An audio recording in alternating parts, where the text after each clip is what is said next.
Our second reading is taken from Dilexi on love for the poor, the apostolic exhortation of Pope Leo.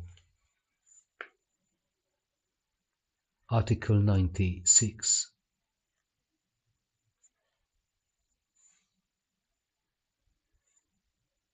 One structural issue, the structures of sin,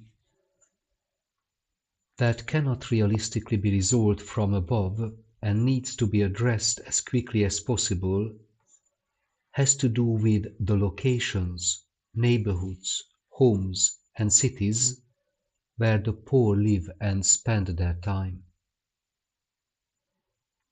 All of us appreciate the beauty of those cities which overcome paralyzing mistrust, integrate those who are different, and make this very integration a new factor of development. How attractive are those cities, which even in their architectural design are full of spaces which connect, relate, and favor the recognition of others. Yet, at the same time, we cannot fail to consider the effects on people's lives of environmental deterioration, current models of development, and the throwaway culture.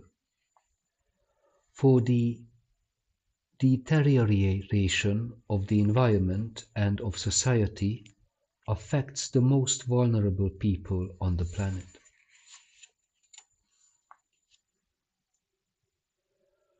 All the members of the people of God have a duty to make their voices heard, albeit in different ways, in order to point out and denounce such structural issues, even at the cost of appearing foolish or naive.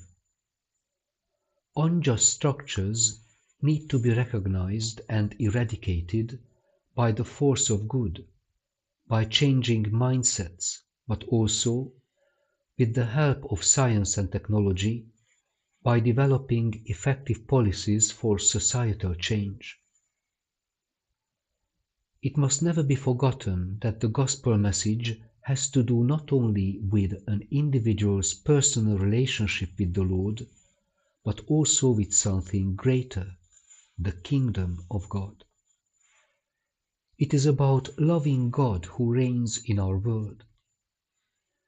To the extent that He reigns within us, the life of society will be a setting for universal fraternity, justice, peace, and dignity. Both Christian preaching and life, then, are meant to have an impact on society. We are seeking God's kingdom. Finally, in a document that was not initially well received by everyone, we find a reflection that remains timely today. The defenders of orthodoxy are sometimes accused of passivity, indulgence, or culpable complicity regarding the intolerable situations of injustice and the political regimes which prolong them, spiritual conversation, the intensity of the love of God and neighbor, zeal for justice and peace, the gospel meaning of the poor and of poverty, are required of everyone, especially of pastors and those in position of responsibility. The concern for the purity of the faith demands giving the answer of effective witness in the service of one's neighbor, the poor, and the oppressed in particular, in an integral theological fashion. Here ends our second reading.